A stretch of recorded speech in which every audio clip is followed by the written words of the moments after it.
Phase 2 is over, the scores are out, and minor changes that will have a major effect are also here. Starting off with the leaderboard. There's actually going to be 11 people getting points this round. Normally it's 10, but because there's a two-way tie for 10th place. So Iskal gets 1 point, Cub gets 1 point. 5-way tie for 5th with 2 shards submitted. Derp of the Void. The Cleaning Lady. False. Gem. And finally we have Joe, also coming in at 5th place. The Fish. Good job, Joe. He gets 2. 1, 2. Coming in 4th place, all by himself. Korean. A 2-way tie for 2nd place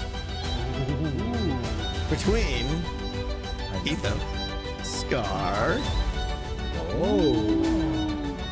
Coming in at 1st place from behind with an embarrassing phase 1, but an amazing phase 2. Thank you. I'd like to thank my mother, and I'd like to take this moment to bring awareness to global warming. You know there are flowers growing in Antarctica, which is a big problem. These results show that everyone is doing well and getting to know the layout of the game, but also that any hermit can make strides into 1st place. Scar may not hold his crown for long. New trophies are in their way, but Tango has been a bit busy making changes, rule-wise and changes to the dungeon itself. All the nonsense with the honey and the stews, no more. Oh yeah. No more. Here we go. Right. Yep. I knew it. It is acceptable. Yes, It is acceptable to enter the dungeon and use the berry bush in there and eat a pork chop. Well, I'm just saying, eat a normal piece of food before you go in. A pork chop, a golden carrot, something like that if that's what you want to do.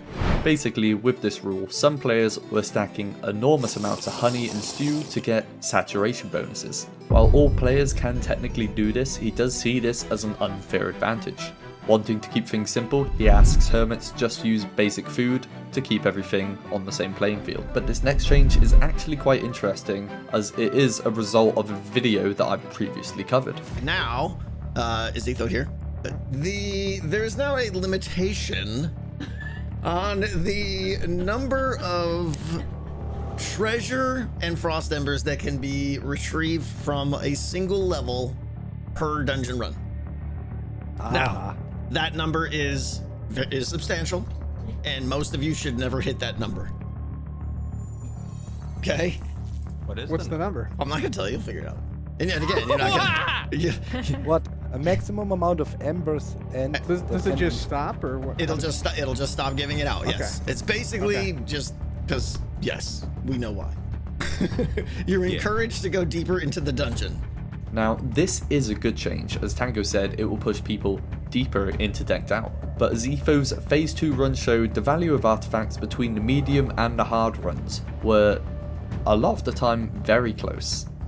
In my mind, you may as well still just run a medium run, and hope to get a floor 1 run worth about 19 frost embers-ish, as while it has been nerfed, Tango mentions that you won't hit the cap unless you're actively trying to go round in circles. This leads me to believe that you'll still probably hit about 30 frost embers on level 1 alone, and possibly enough gold for also a free run. It's worth trying and see how badly it is actually to be nerfed. Run and for anyone who's saying yes, there's a chance that you might not get a key.